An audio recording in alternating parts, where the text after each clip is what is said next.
Hi, everybody, and welcome to another exciting, fun-filled, expeditious episode of Radiorama, where, as the name implies, I show you how to work on radios and sometimes televisions. And today we have a little bit of both. This is this enormous Curtis Mathis stereo system with built-in TV. It's hard to film it because it's so long, but it's got AM/FM stereo, a turntable, and a television set. And it even has this accessory you can put on the top so that you can put your records and books or whatnot, that does open and close in the front here.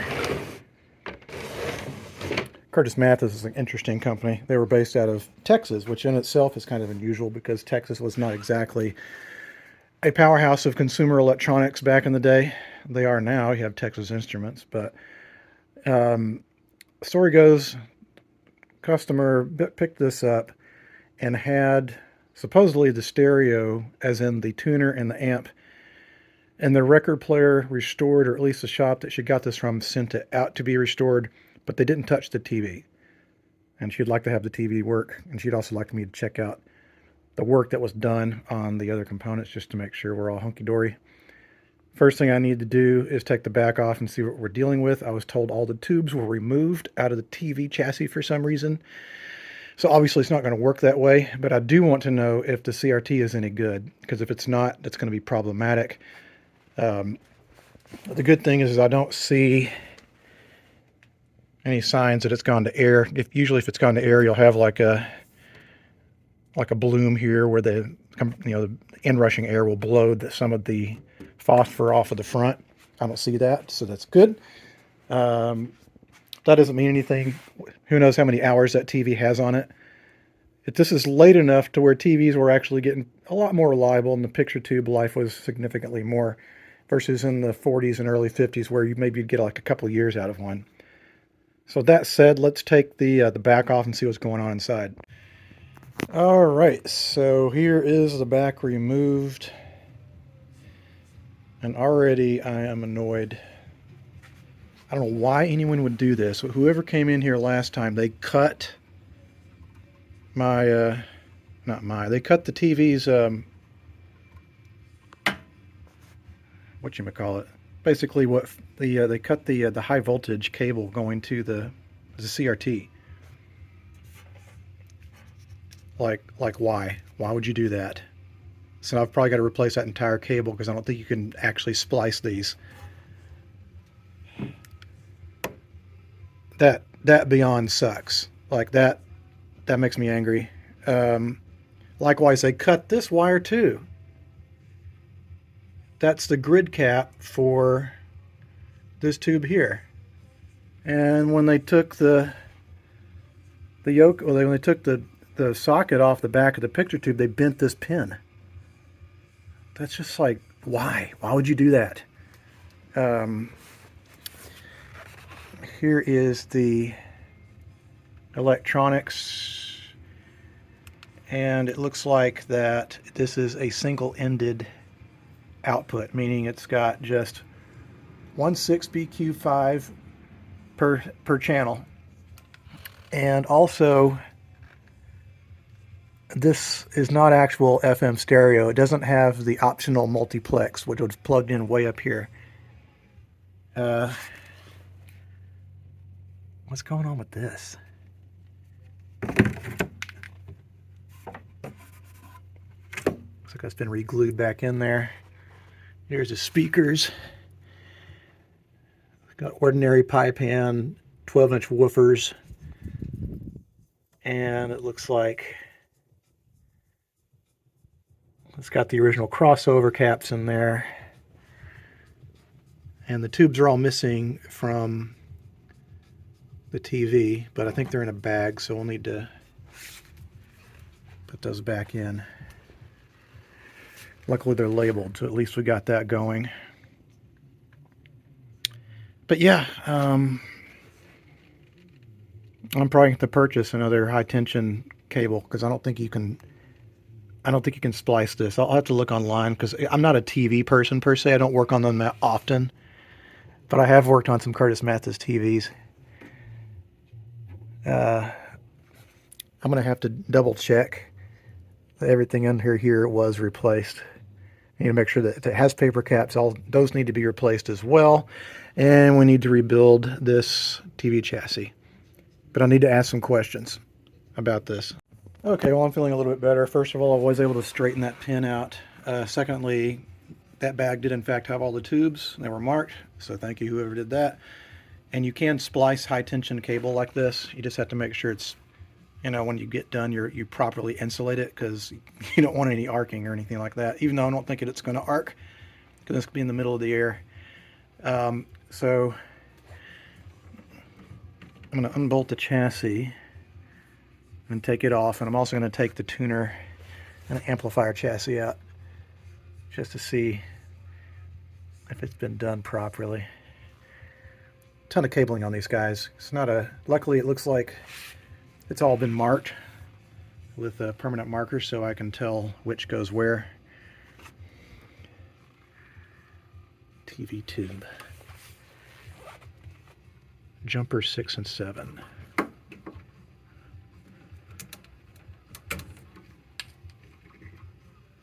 So does that go here? It has to. TV control. What did that?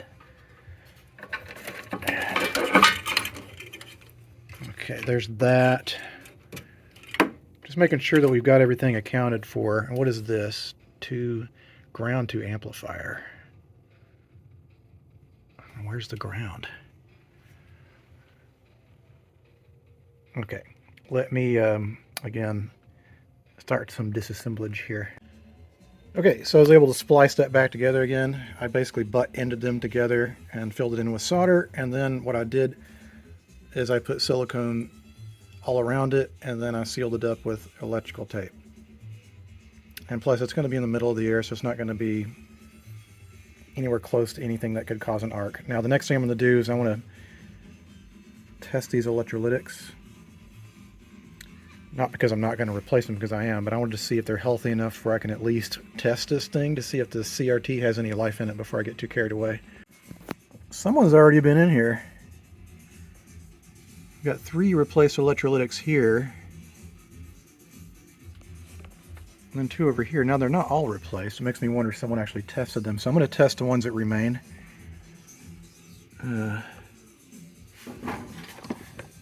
Let's see, we've got one here that is unmarked. That may be the low voltage one. Let's see. 40 microfarads, 50 volts. And what's this would say? Those are both low voltage, so they're not going to do anything nasty. We got 1 electrolytic remaining in this one. And let's see. What does it say? 150 microfarads, 200 volts. Even though I swear there was more than one value in there, unless I'm just kidding myself. Let me flip it over again. Okay, I got my Sprague trusty Telemic machine T05 and bring it up to 50 volts. Release. It goes almost all the way down to 0. That means that cap is not really leaking that much. Okay, let's check the other one. All right. And, whoa. All right, I forgot to put it on the voltage setting. All right, bring it up to 50 volts.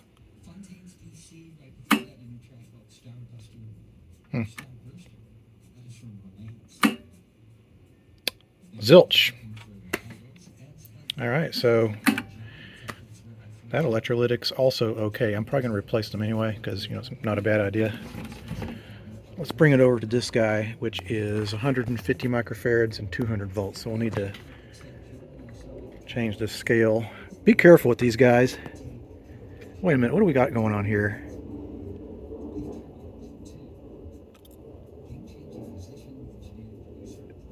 Why did they do this? It looks like they are using... They replaced this, but they, for some reason, they connected... They didn't bother to disconnect the old capacitor. That's not good practice at all.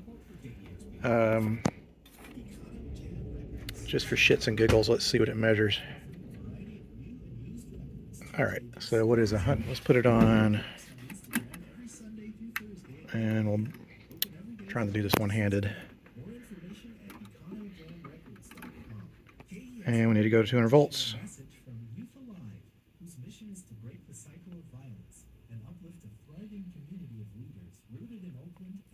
And I'm going to bring it up slowly.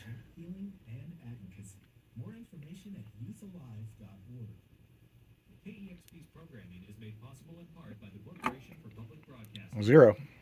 All right, so all the electrolytics are in pretty good shape. Now, I'm trying to remember these black caps with the single color. I believe those are plastic film. So if that's the case, they're probably okay. I'll probably bust one apart just to make sure if it is or isn't. I think I remember that the last one I did of these, in fact, did have plastic film caps. And so it's probably okay. But anyway, this thing is in decent enough shape where I can actually take it over and plug it up and see if the CRT is going to do anything. All right, so we got everything plugged back up in again. And I'm going to bring it up slowly on my Variac. All right. Okay, it's a drawing. That's good. Bring it up to 50 volts. And let's see. Probably won't see any filament. Not at this point. Let me see how much it's drawing. Not much. Half an amp, 50%. I mean, this thing probably, when it gets all going, it's probably going to suck down close to an amp worth of power. All right, so let's bring it up a little bit more. About 75%.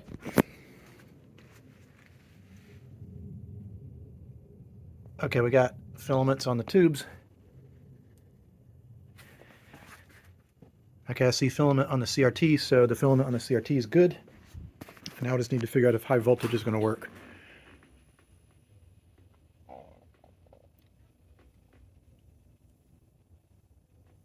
All right.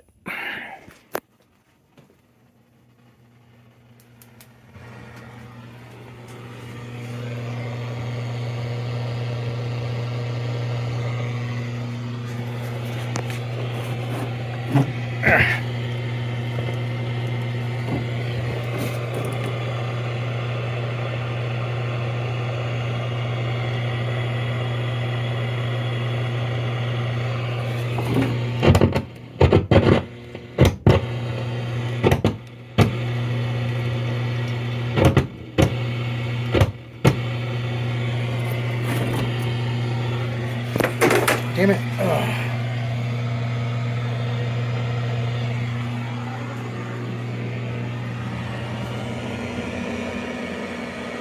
Well, that's not very promising.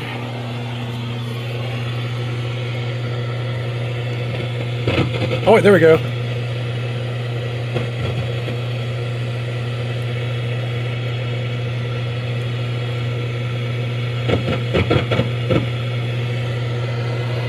Turn the loudness down.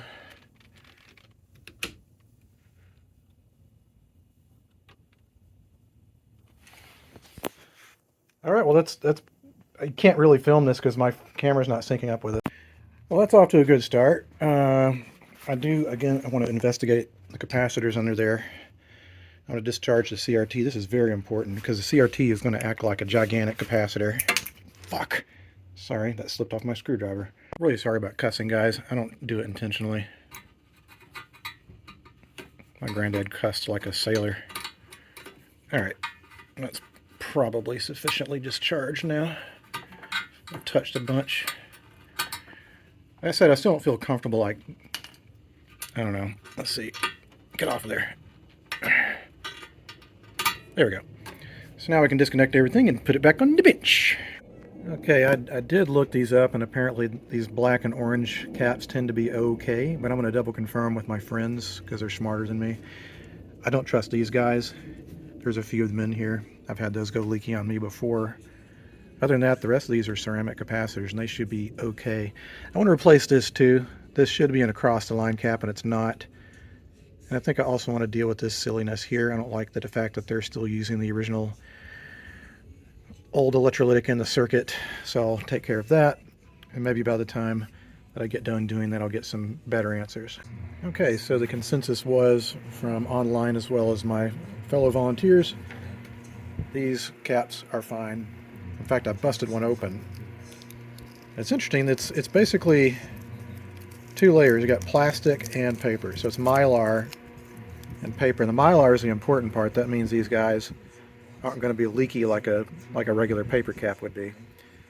I did replace the two electrolytics that hadn't been replaced, as well as those one over here, and I got rid of those old oil caps and replaced those. I still need to do the across the line cap, and then I want to clean some of these pots, and then I think maybe I'll clean up the top chassis a little bit, but I think the TV chassis might be in good shape. Okay, so we got the across the line replaced. Let's clean up these controls a little bit. Just going to get them down into the wiper area.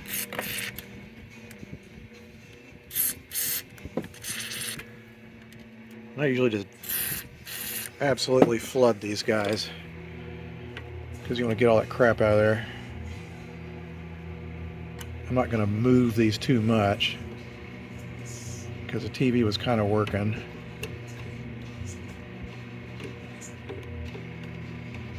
Alright, so let me flip it up here and maybe we'll see about cleaning the top side a little bit. Chassis was actually just a little dusty, so I dusted it off. I don't know why I do it because no one's ever going to see it again. Well, maybe they will. But now that we've got the TV chassis kind of done, I'm going to take out the tuner and amp chassis just to make sure that it's done right. And if not, I'll correct it.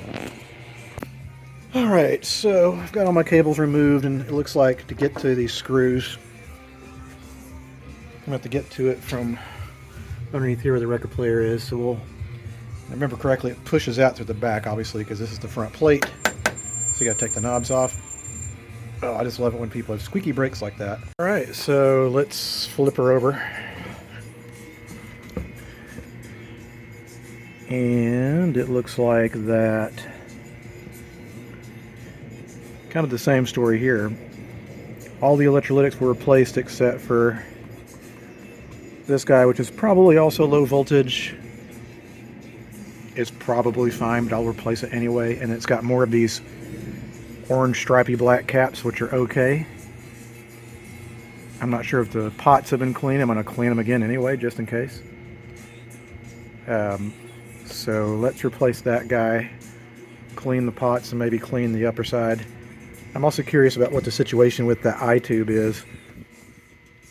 That's an older style, and they tend to not be very good for very long, so I'll have to take that apart. Also, has the tuning condenser been oiled? Let's see how easy it is to turn. I don't think it has. These things are sticking, so I'll oil that too. Alright, so we got that one capacitor replaced. And likewise, like we did on the controls in the TV, we're going to come and flood the controls. And again, don't be afraid to add a lot. We're going to make sure that any debris that's in there is going to get flooded and washed out.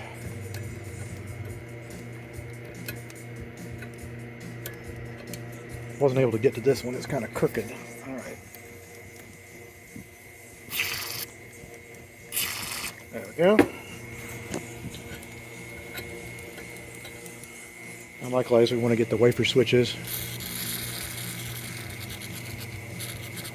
There we go. Oh, I'm having a hard time turning that. So let me get something to turn it with. There we go. Alright. Remember to test that eye-tube, see if it's good or not, and if it's not good, I'll ask the owner if they want to replace it. Alright, so now it's time to lubricate the tuning mechanism. First, we're going to get the bearing in the front and the back, and both of the surfaces in the middle.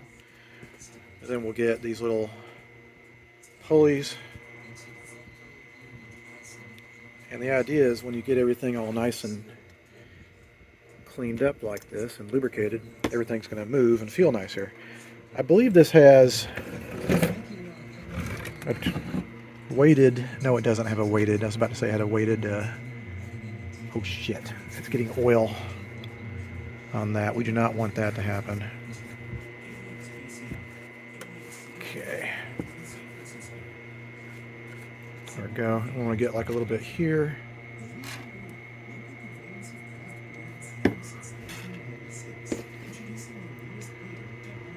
Yep, that already feels a lot nicer than it did. Good. It's also not a bad idea to... This guy's twisted around a little bit. We might want to put a little on here on this slider. Let's get a little on my finger. And there we go. Okay, that's working good. I did ask the owner about the iTube. We'll see what they say about that. But basically, the tuner is now done, and they also want to have a Bluetooth receiver, which will be pretty easy to do. We'll just run the connections to the tape connection, and that'll be the Bluetooth setting. Okay, well the whole thing is reassembled, and I want to see what's happening with the TV. So I've got a converter, a digital converter running to it, which will convert the digital signal to analog. Oh yeah, let's make sure the thing is on before I get too carried away. Let's see. Okay, it's on TV. Loudness is down a little bit. Got it on channel 3. And let's bring it up. Again, we want to bring it up a little slowly. Just because I want to make sure nothing's going to implode. See if we're pulling anything. Nah, we're good. I think she's fine. There we go. Tubes are going. Let's go ahead and turn our converter on. Okay, the converter's on.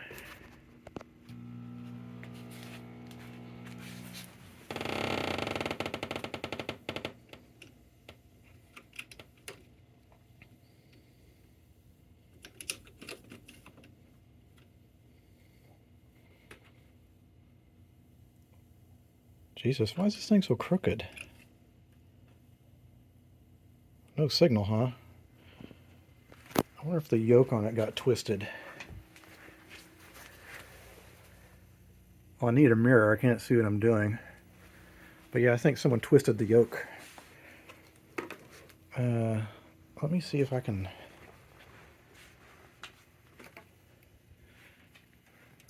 Use the rabbiters to pick up anything. No signal.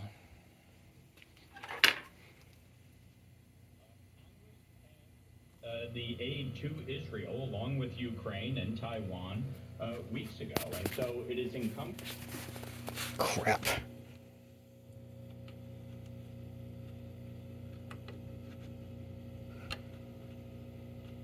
Why are we seeing double pictures like that? All right, I need to get a mirror. I need to see what I'm doing. Democrats' agenda and handcuffing Republicans' ability to influence legislation. Our elected Republican Speaker Mike Johnson has aided and abetted the Democrats and the Biden administration in destroying. Oh, shut up. 40 years ago. And so opportunity is forged out of opportunity. In San Francisco, people come here. Diversity of the city, diversity of culture and community and food. All right, well, TV seems to be working pretty good. It's not the brightest picture in the world, but I'm also at my garage. San Francisco, to me, is a city of opportunity. It's been on for about 10 or 15 minutes. It's a city of dreams. And it seems like it's purring along happily. I might just let it sit here for a while just to make sure it's going to be good to go. Welcome to day number 2 of working on the great big Curtis Mathis stereo. And So we got the TV working good, stereo works good, turntable. Well, I haven't tried the turntable. We'll try it in a little bit. Someone told me it had already been overhauled, but we'll find out. Next thing I'm going to do is clean up the cabinet. It looks pretty decent, but it could use some freshening up. I'm going to use a product that's been around for a billion years. Old English, but this is a light version. This is a light wood. If you put dark on it, it'll actually stain it a little bit darker. So I want to keep the original color because probably the owner wants to keep it that way. And we'll see. I'm going to start with this top piece before I put it down on the ground because I can just get to it easier without having to lean over. And when you get to be my age, leaning over is harder and harder to do. This thing is so hard to get in the camera. It's so long. So I went over the whole thing, including the top shelf with Old English, and now I'm going to use a product over the top of that. Just want to make sure it's going to have a good surface. This is Howard Feed and Wax, which is a conditioner with orange oil and beeswax. Stuff smells nice and it goes in your hands oh so nice. So we're going to go over the whole thing with that again, and then we're going to let it kind of dry and soak in. If there's any excess, I'll wipe it off. Alright, well, one thing I did do while I'm cleaning up the cabinet, you can take the front protective glass off. It's held in with these little screws on the top here, and then you can take the little mask off so you can clean the picture tube because it attracts dust, and clean the inside of the glass and clean this. Just every little detail like that just contributes to a nicer overall job. Alright, well, you see that made quite a bit of difference. And here's the thing also to remember is that if you have a bunch of deposits on the picture tube and the protective screen in the front, that's going to physically dim your image a little bit. So it does pay off to do that. Then you get a little more brightness, which is good because this CRT I think has some hours on it. I think the CRT was replaced because there was some obvious signs that the screws that hold the CRT in have been removed. And it's an RCA Silverama tube, and I don't remember seeing a brand on the CRT of the last Curtis Mathis I did. It's not a bad thing. I'm going to continue doing some fine detail cleaning on the rest of this area, the tuner, the record player area, and then I'm going to test fire it to make sure everything's still working again. Then it's time to put the back on. I have a multimedia device coming in which will allow me to hook up anything that has a digital signal to go through this, meaning you could potentially run Netflix through it, even though I think probably modern graphics don't look great on old black and white TVs. It's barely watchable, but if you want to play vintage stuff like a vintage DVD, it's going to look a lot better.